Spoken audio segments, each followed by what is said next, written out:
Welcome back over to the video. Today we are back for another episode of predicting whatever NFL teams 2021 and 2022 NFL season. Today we're on the Raiders, finishing up the AFC West division. We have the Raiders and the Chiefs, and then we are done. And then we're on to the AFC South, and then right to the NFC. So we still have a lot left. If you guys have missed any videos though, you want to go back and check, I have a playlist for that, so go check that out. Start from the beginning. I believe we started in the AFC North, and then went to the East, and then West, and then yeah, we'll go to the South. But if you guys are a huge fan of football, whether that be video games like Madden, or whether that be real NFL stuff like this with the actual teams, I cover both on my channel, so please hit the subscribe button to never miss any of the videos I upload. It is always football with the exception of a couple every, now and then.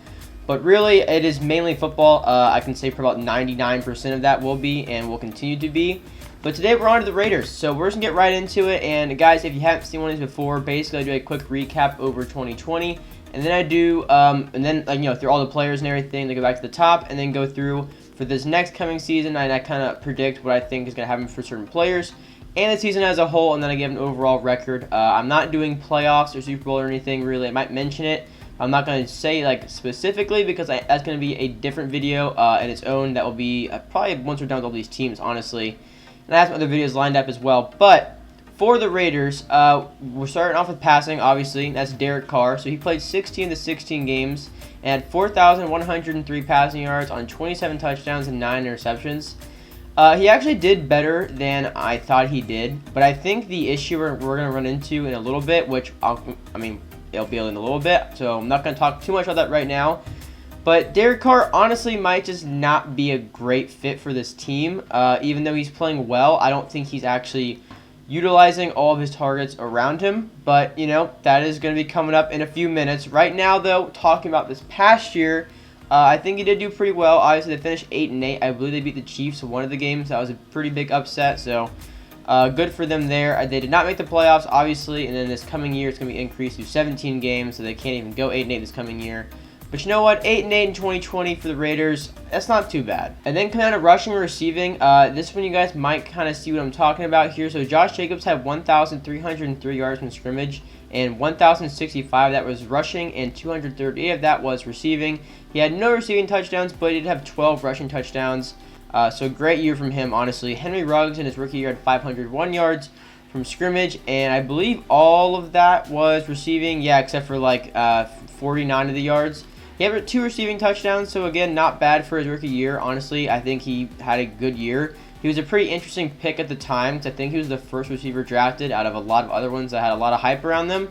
So whether it was the right pick, I don't know, but I think he did actually fit the team pretty well, and he had some good plays all year. And the second player with over 1,000 yards from scrimmage was Darren Waller this past year. All this was receiving, and he had 9 touchdowns to go along with that. Great year from Darren Waller. I don't think he could have done anything better, if I'm being honest with you guys. I think that is A+, 10 out of 10. He did everything he possibly could for the team. He was a super, super reliable target.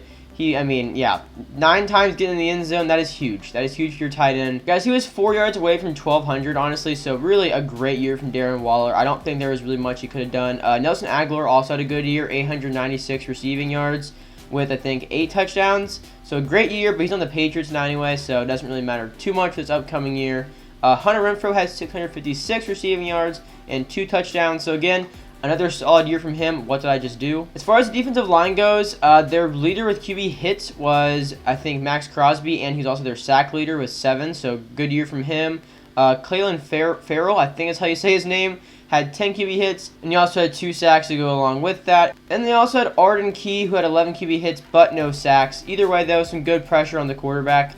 And then as far as the secondary goes, Jonathan Abram had 2 interceptions, but the interception leader for their team was actually Jeff Heath. He had 3. So yeah, honestly, a pretty solid year from the secondary. I don't think it was anything like insanely, good or special or anything, but it also, I think I've already probably covered and I'm going to cover much worse as far as defense goes. I think they honestly had a pretty average year. 8-8, like, it's average. It's in the middle. I think the defense kind of sums that up. Everybody just kind of did good. So, a lot of room for improvement, but they also could be a lot worse. And you know what? That's better than being a lot worse. But back to the top, and now that I kind of did a quick recap, I can kind of talk more about this upcoming year, which I wanted to do, honestly, as soon as I started talking about Derek Carr. But back down to Derek Carr. So, he had a good year last year, better than I thought he did. But I think the problem I run into is if you look at his stats and then you look at his targets, there's really, why is he highlighted? There is really no reason to not to be 8-8. I feel like he has a lot of really good weapons around him, and if you look at their individual stats, I think they're honestly doing all they possibly could be. Like Darren Waller, I don't think you can ask much more from him or much more from your tight end. Like awesome year, and Derek Carr honestly did a good job getting him the ball. I think Josh Jacobs honestly was a huge help out of the backfield. 1,300 yards from scrimmage and 12 touchdowns.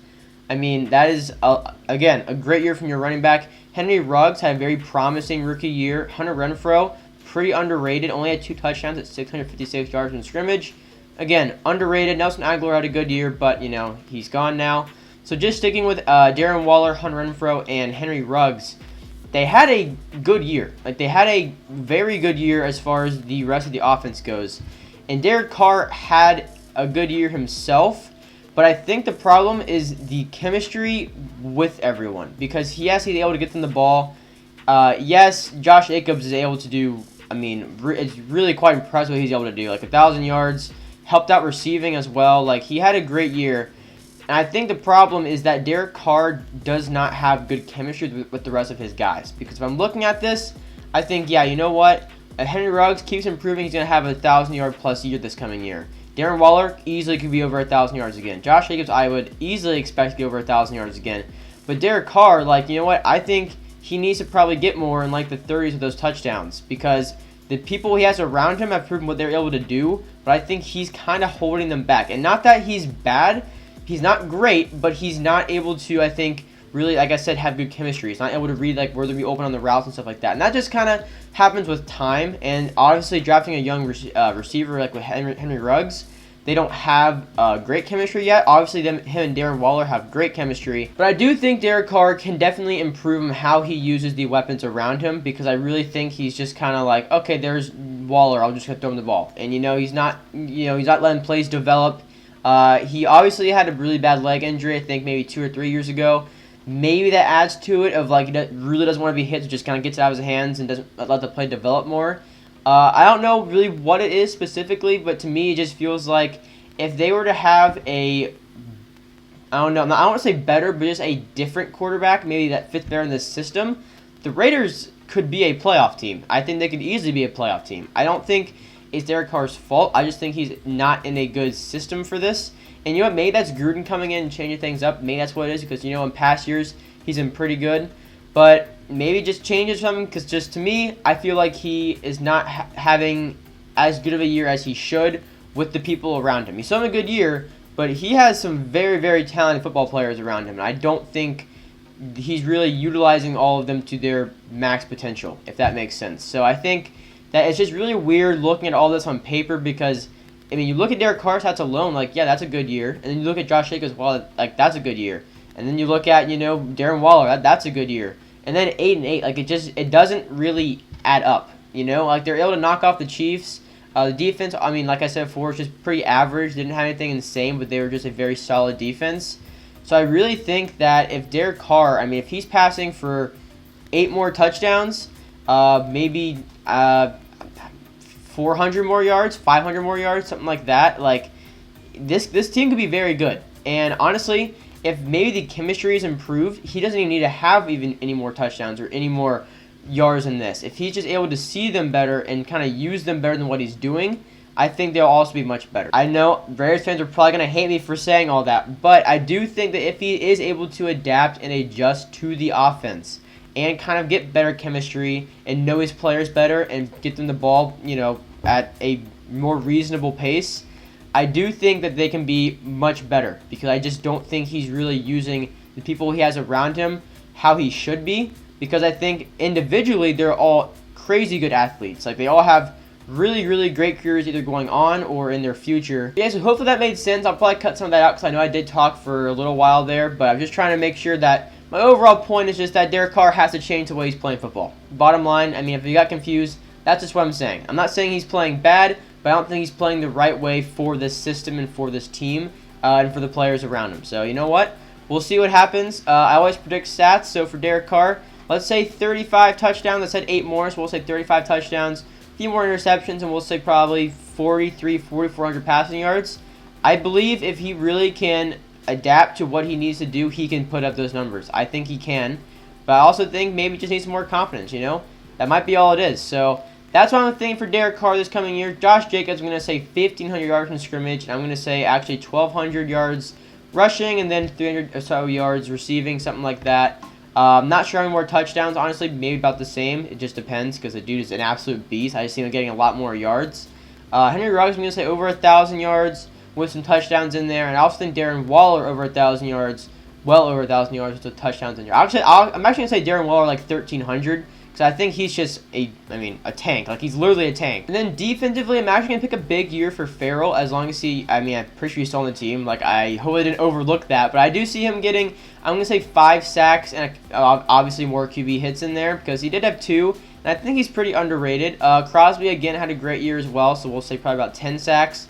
Just kind of, bring him up a little bit more because he's only 23. I did not know that. I thought he was much older, so that's great, honestly. Hopefully, he continues to play really, really well for him. But, guys, that is going to do it for the video. Of course, I have to give my overall record, which I'm going to do right now. So, honestly, like I've said, if Derek Carr just kind of adapts, I think, honestly, it relies on him. I think the defense is playing how they should. They just have to keep playing that way, keep improving. As long as they don't go back, they're going to be a good defense. And as far as Derek Carr goes, if he plays, honestly, just a little bit better, I could see them getting more wins. And they were 8-8 this past year. There's now 17 games. I could see them going 10-7 and maybe squeaking into the playoffs. It just depends. I think if, honestly, they get their yearly kind of, one win on the Chiefs somehow, that's going to be a huge help for them. They honestly need to play very well against the Chargers. I think the Chargers are going to really kind of pick it up a little bit and probably get ahead of them. So I could see the Raiders falling down to 3rd and then not, making the playoffs or anything like that. Like, I'm just saying 10-7 because I hope Derek Carr puts things together. If he plays the same as this year, it's probably about the same, honestly, like 8-9, 7-10.